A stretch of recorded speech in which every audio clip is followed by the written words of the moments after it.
নমস্কার, টগরির কিচেনে আরও একটি নতুন রেসিপি নিয়ে চলে এসেছি। আজকের রেসিপি দই পটল। এই দই পটল রেসিপিতে কী দেব, কিভাবে বানাবো সব দেখিয়েও দেব, বলেও দেব। এখানে আমি 500 গ্রাম পটল নিয়েছি। পটলটিকে প্রথমে ভালো করে ছাড়িয়ে কেটে নেব। বন্ধুদের বলবো স্কিপ না করে পুরো ভিডিওটি দেখতে, আশা করি ভালো লাগবে আজকের এই দই পটল রেসিপি। দই পটল অনেক খেয়েছেন, তবে আজ একটু অন্যরকমভাবে দই পটলটি বানিয়েছি। পটলগুলোকে ছাড়িয়ে নিয়েছি ভালো করে। এইবারে এগুলোকে ছোট করে কেটে নেব।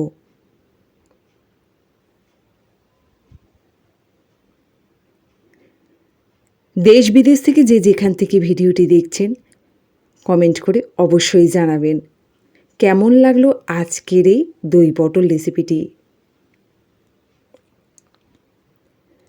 কম সময় কম মশলায় আজকের এই দই পটল তৈরি করতে চলেছি।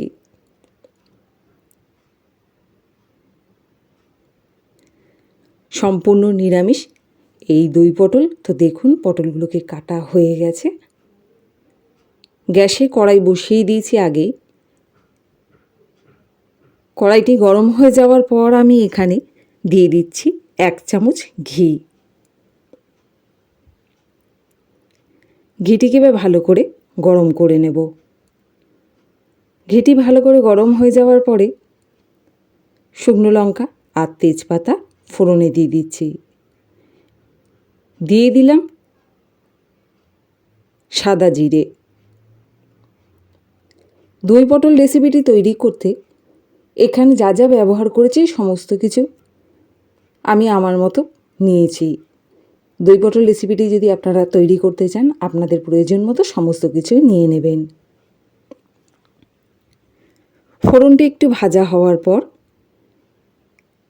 ঘিয়ের মধ্যে দিয়ে দিচ্ছি কেটে রাখা পটল। ঘিয়ের সাথে পটলগুলোকে এবার ভালো করে ভেজে নেব।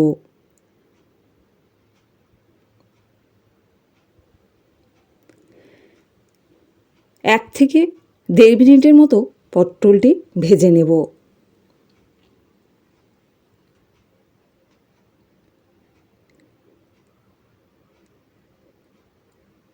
এরপর একটু এর মধ্যে দিয়ে দিচ্ছি স্বাদ মতো লবণ।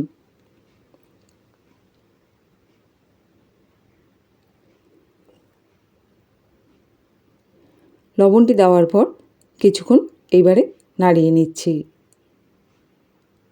এবার একটু দেখিয়ে দিই মশলার জন্য কী ব্যবহার করছি। টমেটো, কাঁচা লঙ্কা আর আদা।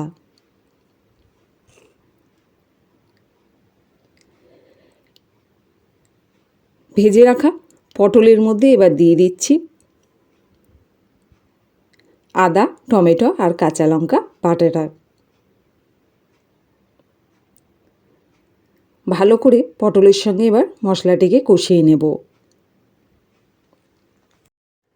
যে যেখান থেকে আজকের এই দই পটল রেসিপিটি দেখছেন কমেন্ট করে অবশ্যই জানাবেন কেমন লাগলো। নতুন বন্ধু হলে সাবস্ক্রাইব করতে ভুলবেন না। ভিডিওটি ভালো লাগলে অবশ্যই একটি শেয়ার দিয়ে অন্যকেও দেখার সুযোগ করে দেবেন। আর এভাবে দই পটল রান্না করেছেন কি না সেটাও জানাবেন। এখানে নিয়ে নিয়েছি চালমগজ আর কাজু বাদাম। কাজু বাদাম আর চালমগজটা আমি এখানে প্রয়োজন মতনই নিয়ে নিয়েছি। তো সেটাই বেটে নিয়েছি মিক্সিতে। মশলাটি ভালো মতো কষানো হয়ে যাবার পর আমি এখানে কাজু বাদাম আর চালমগজ বাটাটিকে দিয়ে দিলাম। এখানে আরও 1 মিনিটের মতো ভালো করে পটলের সাথে কাজু বাদাম আর চালমগজ বাটাটাকে এভাবে নাড়িয়ে নেব। হাফ বাটির মতো এখানে একটু জল দিয়ে দিচ্ছি। যতটুকু প্রয়োজন ততটুকুই জল দেব, আর যদি জল প্রয়োজন না হয় তাহলে জল দেওয়ার দরকার নেই। পটলগুলোকে এভাবেই নাড়াতে নাড়াতে সিদ্ধ হয়ে যাবে। অসাধারণ একটি এই দই পটল রেসিপি। নতুন রাঁধুনিদের বলবো, যদি রেসিপিটি এখনও না শিখে থাকো তাহলে এই দই পটল রেসিপিটি অবশ্যই একবার ট্রাই করতে।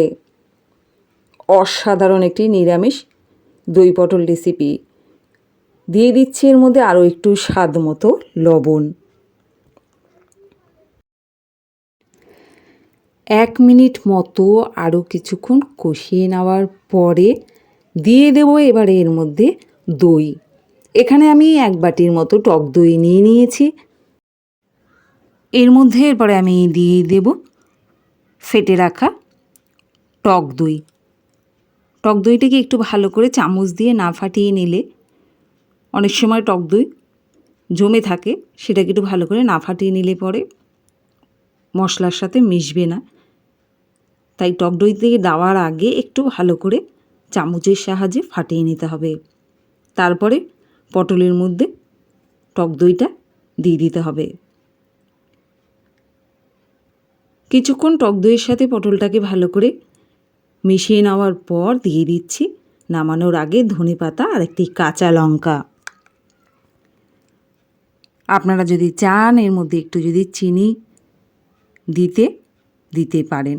আমি এখানে আজকে মিষ্টি ব্যবহার করছি না।